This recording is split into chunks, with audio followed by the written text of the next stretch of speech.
अब सबसे महत्वपूर्ण ट्रांसफॉर्मेशन समझते हैं। जो भक्ति है वो असीम प्रेम है, ठीक है।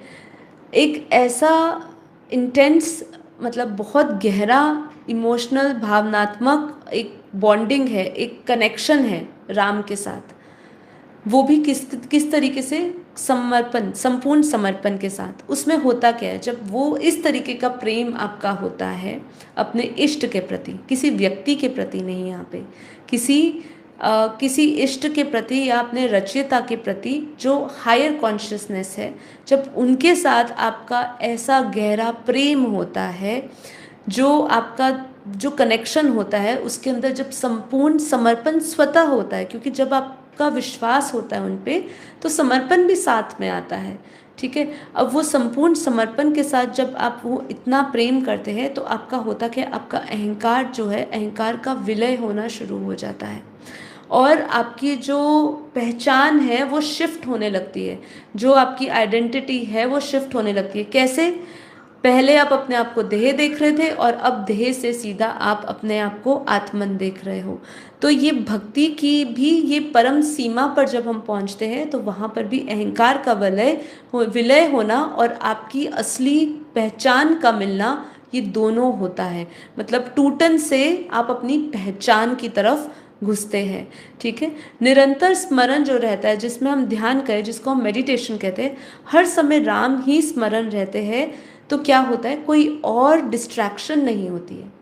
इसलिए नाम जप का भी एक बहुत बड़ा महत्व है कि आप दूसरी सारी डिस्ट्रैक्शन से बचते हैं। इसलिए जब हम भी योग करते हैं तो मैं आपको यही कहती हूँ कि आप कुछ देर के लिए अगर मन को स्थिर करना चाहते हैं, दूसरी डिस्ट्रैक्शन से आप अपने भीतर अंतर्मुखी होना चाहते हैं, तो आप परम शांति मंत्र का बार बार बार बार शब्द का उच्चारण करें, जब तक वो शब्द आपके भीतर एक गहरी ऊर्जा बन के बहने ना लग जाए। तो आप जब इसका निरंतर स्मरण करोगे तो कोई डिस्ट्रैक्शन नहीं होगी। तो ये हम भगवान श्री राम के प्रति जो श्री हनुमान जी करते हैं, जो उनका जो ध्यान है, उससे हमें ये सीखने को मिलता है कि हम अपनी डिस्ट्रैक्शन को रोक सकते हैं। और इसमें हमारा कितना सारा फ़ायदा है। फ़ायदा ऐसा कि भगवान का नाम भी ले लिया, मन भी स्थिर हो गया, कहीं और डिस्ट्रैक्शन भी नहीं हुई। कितने सरल मार्ग दिए हुए हैं हमें, ज्ञान अपने भक्ति, परम भक्ति की तरफ जाए और ज्ञान मार्ग में जाए, दोनों में हमें कितने अच्छे उपाय दिए गए हैं। मन एक पॉइंट है, पॉइंटेड हो जाता है और वही ध्यान हो जाता है। अहंकार का डिसोल्यूशन, मैं हटता हूँ तो केवल राम बचता है। इसमें यही, जब मेरा मैं खत्म हो गया तो क्या बचा, सिर्फ रचयिता बचा, ठीक है।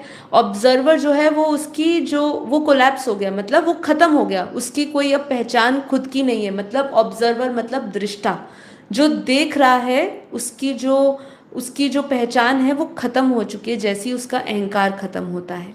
और फिर केवल क्या बचता है, ड्यूअलिटी जो है, जो द्वैत है, वो कमज़ोर पड़ जाता है और अद्वैत हो जाता है सब कुछ। अद्वैत की झलक ही ज्ञान है। राम और मैं अलग नहीं, यही डायरेक्ट अनुभव करना है। ये कोई कॉन्सेप्ट नहीं, यही एक अनुभव करना है और यही आत्मज्ञान है, बिना किसी कोई हल्की फिलॉसफी नहीं है, यही आत्मज्ञान है। ज्ञान मार्ग में पहले मैं ब्रह्म हूँ समझते हैं, फिर अनुभव आता है। हनुमान जी के मार्ग में पहले मैं दास हूँ, फिर अनुभव से मैं वही हूँ। तो बस ये उनका रिवर्स ट्रूथ था। जैसे ज्ञान मार्ग हमारे यही सिखाता है, मैं ब्रह्म हूँ, ये समझो और इसका अनुभव करो। लेकिन हनुमान जी ने ये दिखाया कि भक्ति से ज्ञान की तरफ जाया जा सकता है। उन्होंने जब पहले शरीर भाव में थे तब तक ये मैं दास हूँ माना। किसका दास? श्री राम का।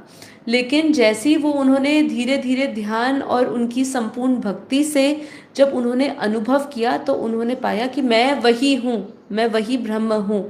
तो ये है शिफ्ट होना, कौन सी कॉन्शियसनेस से, भक्ति की कॉन्शियसनेस से ज्ञान की कॉन्शियसनेस में प्रवेश करना। यही है भक्ति। क्या करता है, भक्ति जैसे ही डिसॉल्व होती है, जैसे ही भक्ति का विलय होता है, वैसे ही आपको रियलाइजेशन होता है। ज्ञान के साथ आपके अंदर समझ आती है और फिर रियलाइजेशन होता है। और भक्ति जब डिसॉल्व होती है तब रियलाइजेशन होता है।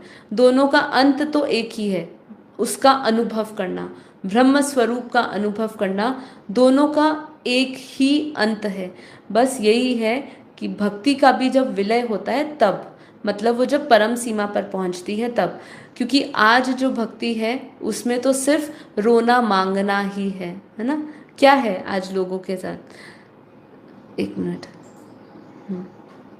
आज क्या रह गया है, आज की भक्ति में तो सिर्फ रोना और मांगना ही है, तो वो भक्ति नहीं होती है। इसीलिए भक्ति को समझिए और भक्ति से ज्ञान मार्ग में आइए, यही बापूजी का सभी को संदेश मिलता है। ठीक है, आगे क्या कह रहे हैं, हनुमान जी ने ज्ञान को रिजेक्ट नहीं किया, उन्होंने उसे ट्रांसेंड किया। वे साइमल्टेनियसली द्वैत राम मेरे है और अद्वितीय मैं ही राम हूँ, ये स्थिति कहलाती है परा भक्ति और परा ज्ञान।